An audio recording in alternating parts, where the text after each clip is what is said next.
Hello, friends. This is Becky with Becky Budgets. Just wanted to go ahead and come on here to do our very much awaited May closeout so that you'll see where we're standing with debt and all of that.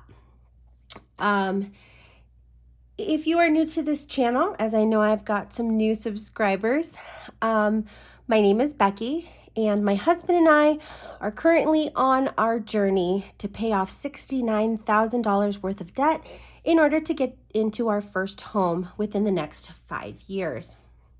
So if that's something that you're interested in, feel free to subscribe to the channel and hit that notification bell to be notified of any videos I may post.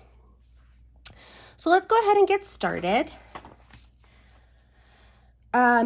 Here is our monthly budget from the beginning of May. I'm going to go ahead and use a different color today so that I can differentiate the new versus the budgeted. So my income ended up being $3,968. And my husband brought in $3,767. And I apologize. My dogs have been quite loud today. People are moving around because it's a holiday. So when I add those two values together, I get $7,735. Now, let's go ahead and take the difference between that, which is $66,568. So that means that we made an overage of $1,167 in the month of May. So I have rounded all these figures up just so that it's easier to calculate. Our rent came in as $19.82. Subscriptions, we ended up actually paying $134, so that's more than projected, and that's because I had forgotten the Cricket subscription. Excel was right on, it was $138. The Apple phone was $57, and I had been rounding that down instead of rounding it up, which is why there's that difference in those prices. T-Mobile was $100. Xfinity was the $149 that was projected. Allstate was the $41 that was projected. And Nationwide was the $143 that was projected. So when we add these values together,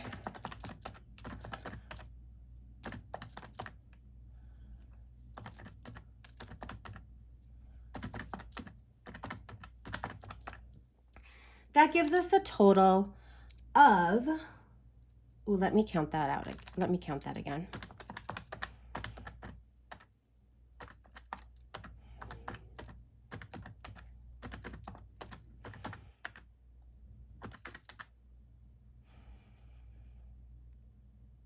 I forgot to add unbudgeted, because this is where I'm adding our unbudgeted amount.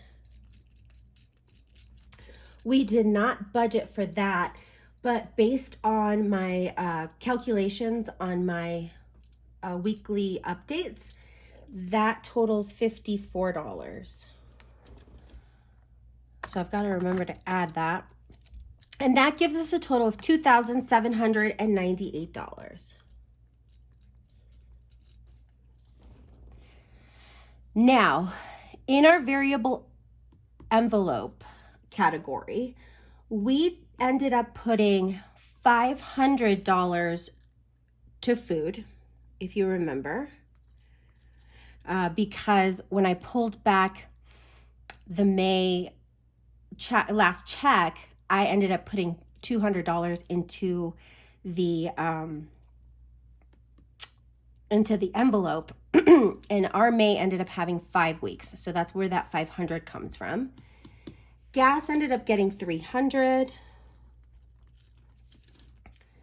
Pets, this month I did pay the $150 and then I paid an additional $57 to get it back to $200. And you can see that in our weekly budget recaps. So I ended up putting $207 into pets in May. Hubby and I both got our $100. And then eating out and miscellaneous got $50 apiece. So let's go ahead and add those values together.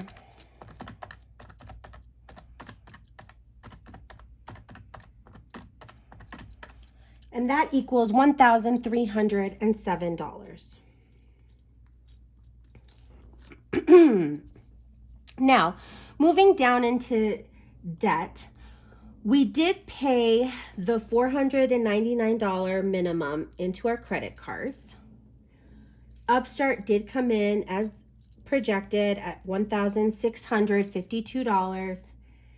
And then with the issues I had with Advantage, we ended up having to pay $314 instead of the minimum of $171. And I'm hoping to have this all cleared up before our next payment, but there are no promises.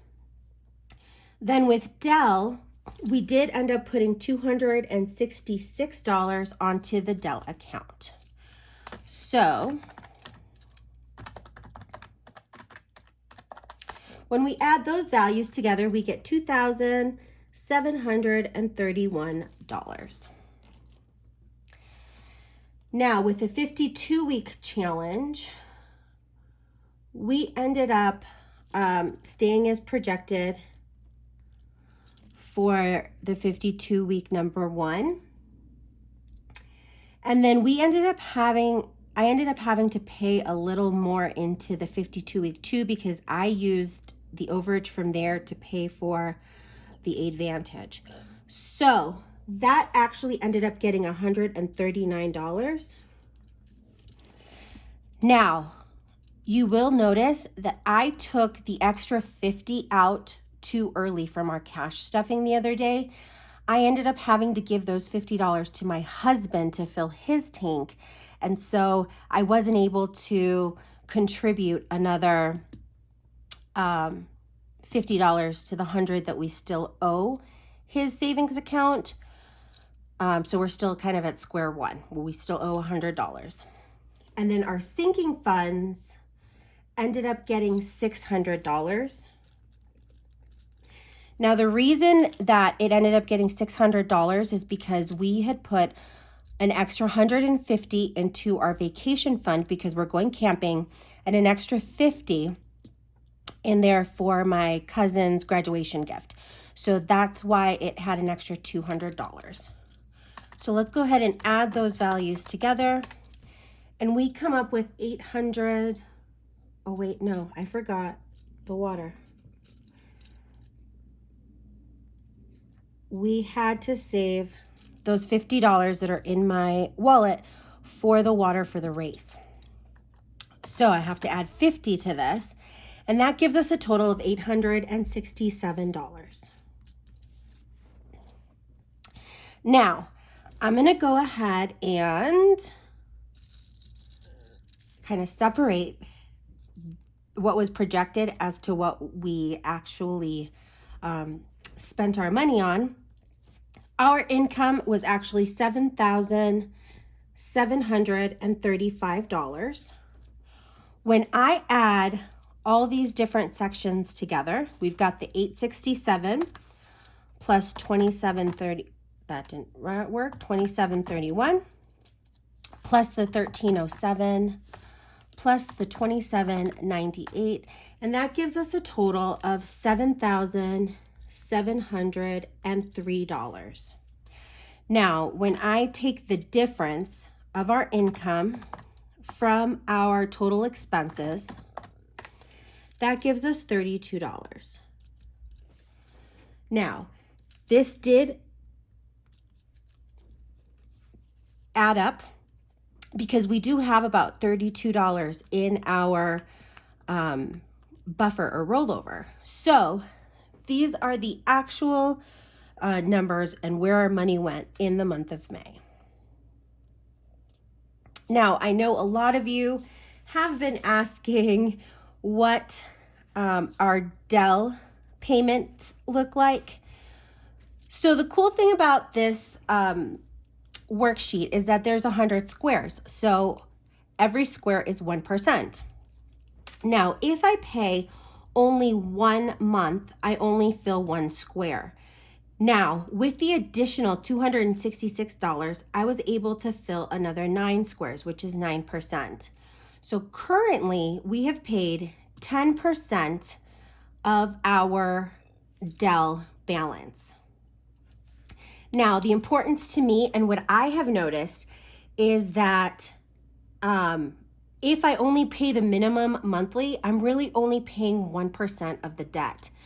And in order to get ahead, we do have to put that extra payment in within that month so that when the interest hits, it's less of a value. So right now we are at 10%. That's pretty good for 1 month. And hopefully we'll be able to color in another 10 to 15 in the month of June so that we can kind of get on our way to get this paid off. Right now, my first goal is to go ahead and hit this 25%. So hopefully we can get there in July. That's my goal. Okie dokie. So what I did was I went ahead and filled out the monthly closeout paperwork at the end of the month within the Budget Moms workbook. So on this sheet, I went ahead and calculated our current balances on the credit cards. And I included our student debt. So that totals $140,000.13. You'll notice that when I am calculating everything or stating everything, our main priority in order to get into our first home is to pay everything except the student debt. So once you take the $72,000 off of this, you get about $69,000. So for those of you that are wondering why I always say $69,000, my husband is on the income-driven repayment plan, and so we are 10 years into that, and mostly it's because the school my husband went to ended up closing down. So it does qualify for, some of the forgiveness programs that may or may not hit the account, but it also entitles him to only pay 25 years into the loan and then have it be forgiven. So that's kind of why we don't count that value in there. Now, when you add all the minimum payments that we made to all of the accounts, that totaled $2,318.01. What I took into consideration when I was breaking everything else down is that I split up the credit cards from the loans. So that's why it was only $499. Now, in this section here, I was able to track all of the extra payments that we made to each account. So we do have that $21 from May 1st, the $50 from May 6th, the $5 from May 13th. That Advantage snuck in with a payment of $143.66 on the 17th. Dell ended up getting the $150 a week and a half ago, and then the $40 from this week. So that's where the additional payments to debt went. So we paid a total of $2,727.66 towards our debt this month. Now, when we go into our monthly debt progress, our starting debt, if you notice, was $139,969.47. When we took out that consolidation loan, it brought our debt up to $142,000, $169.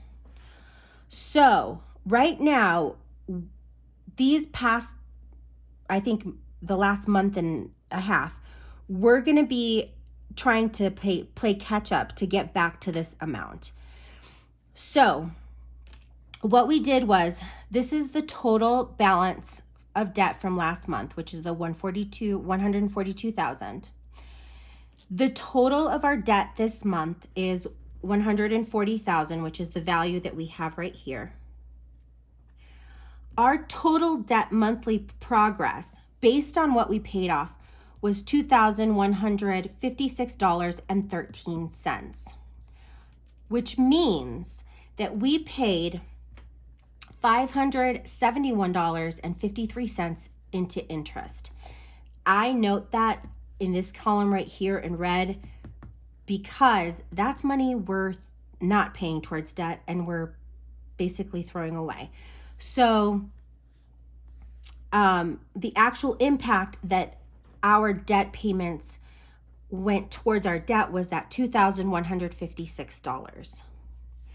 Now, if we look at our progress for this month, which is by dividing this number by our total debt, we ended up paying 1.54% of debt. Now, we're still in the negative. And in order to get to that initial number, we needed to get to 1.57%. So you'll notice that in the overall section. So in the overall section, we've got our starting debt. Then we've got the debt that we have right now, which is that $140,000. Our overall progress between these two accounts is actually negative $44.04 because we still haven't hit the 1.57 that we needed to get back to normal, which means that when I divide this number by our starting debt, we are still on an overall progress of minus 0.03%. Now, what this tells me is that this next month, if we pay anything near the $2,000 that we paid this month, we'll definitely go ahead and supersede that negative 44 and pay that back. So hopefully that makes sense to all of you. Now, in the next section, I went ahead and did our net worth. Overall, we're at a total net worth of negative $11,590.47. Now, that was due to no issue that we had made. Last month, we were at $7,568. Our retirement funds actually got hit a lot this past month. They got hit and they went down about $4,022.03, which means that it increased this last month's net worth by 53%. So I think I'm going to continue taking this information just to keep my eye on those retirement funds. But if it isn't anything you guys are interested in, I don't have to include it. Now in this next section, it is where did our money go? So based on my calculations, when we started the month, we had a balance of $114.53. The total number we earned was the $7,736. We had no extra income. And then the savings that we used were $249.66. So based on this worksheet, our total monthly inflow was $8,125. Now, the areas that we went over, I have in red. So we went over in subscriptions by $10.69. We went over in credit card payments by $246. And you'll notice that coincides with our extra payment to debt. And then the Advantage, we paid $142.87 into that. Now, taking a look at the percentages, and the percentages were taken by taking the monthly spent divided by the total monthly inflow. Our rent went ahead and took about 24.5% of our income. Let's go down to any other ones. Our Upstart loans take about 20.4% of the income. And other than that, it seems like everything else is pretty even. So those are our two high ones. Now in the next section, it breaks down where did our monthly debt and savings, how did they break down? So with that monthly inflow, which was $8,125, I took the amount that went for the monthly debt payoff, which was the $2,727.66. Now this monthly debt payoff divided by our total monthly inflow gives us a percent of inflow to debt of 33.7%. Now, when I do that with our savings, our total monthly savings was $652. So when I divide that by the total income, which was the $8,100.25, we end up with a percent of income saved of $8 and of 8%, 8.01%. Now, this sheet is breaking everything down the way that I wanted it to, because I do want the majority of our money to go towards debt so that we can get that paid off while still having a little bit in savings. So in this section here, it kind of breaks down where all of our, what percentage of this total went towards our debt. The ones that fall in the highest are obviously the Upstart loans, which are the loans that we pay monthly. And then second to the loans is that Dell, which is perfect. That's exactly what I want. And we paid 12.9% of our monthly debt payoff to the Dell. This month, Advantage went up to about 11.5% because we had to pay double. So that was a little high, but it was still a good chunk taken off of the principal.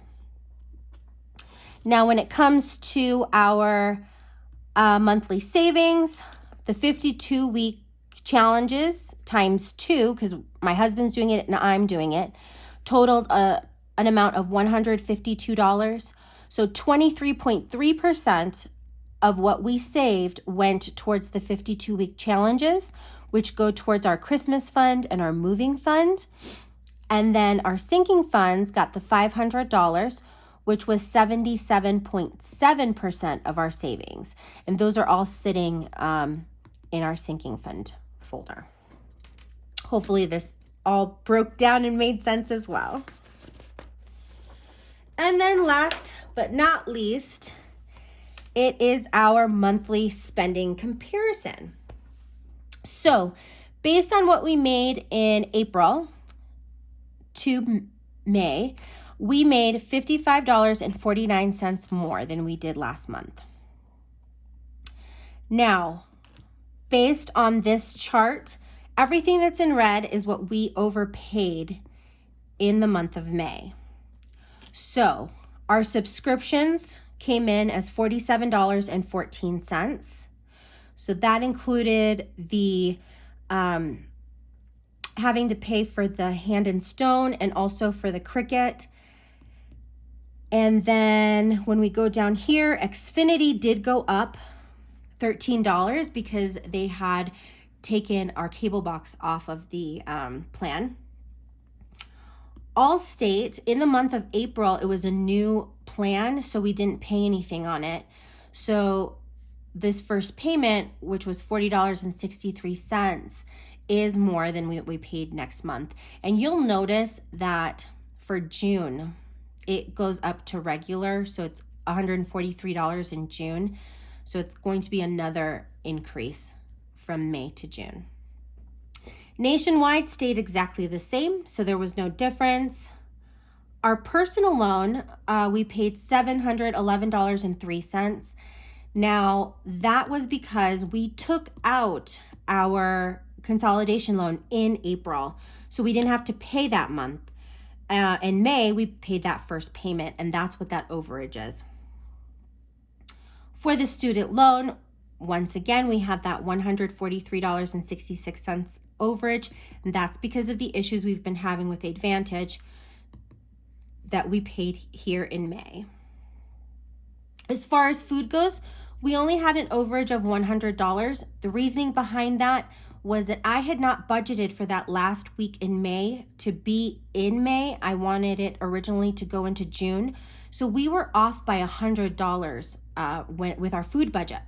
So with our last paycheck in May, I went ahead and put another $200 into that folder so that we would have enough to pay for this last week. And so this month we ended up paying $500 towards food.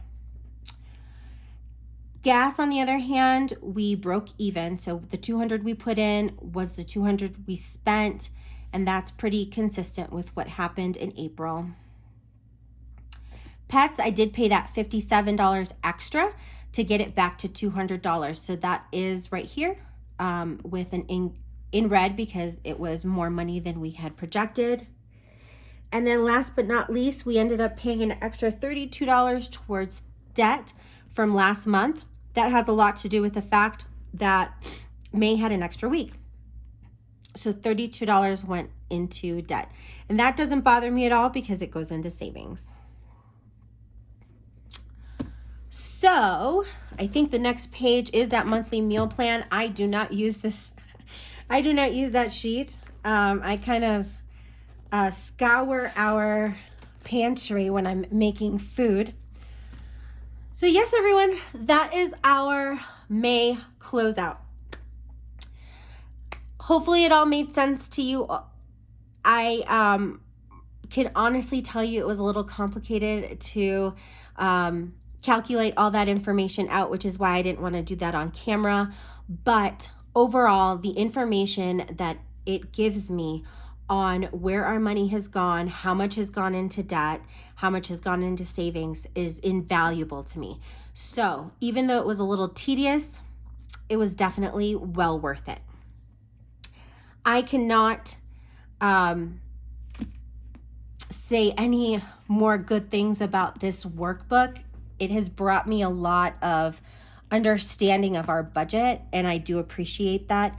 If you are kind of on the edge to buy the Budget Mom Budget by Paycheck workbook, I think it is invaluable for our budgeting journey. For those of you who have stuck towards the end of this video, thank you so very much. This has to go on record for being the longest video I've ever filmed. Thank you for taking the time out of your day to watch it.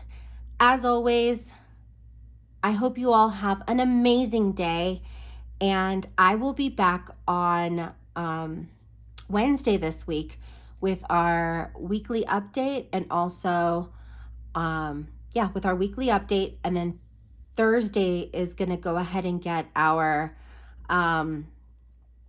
paycheck update along with our cash stuffing, because Friday we go camping and I'm so excited to get away from the city. So take care, all of you. I hope you have a great day, and I will see you soon. Bye.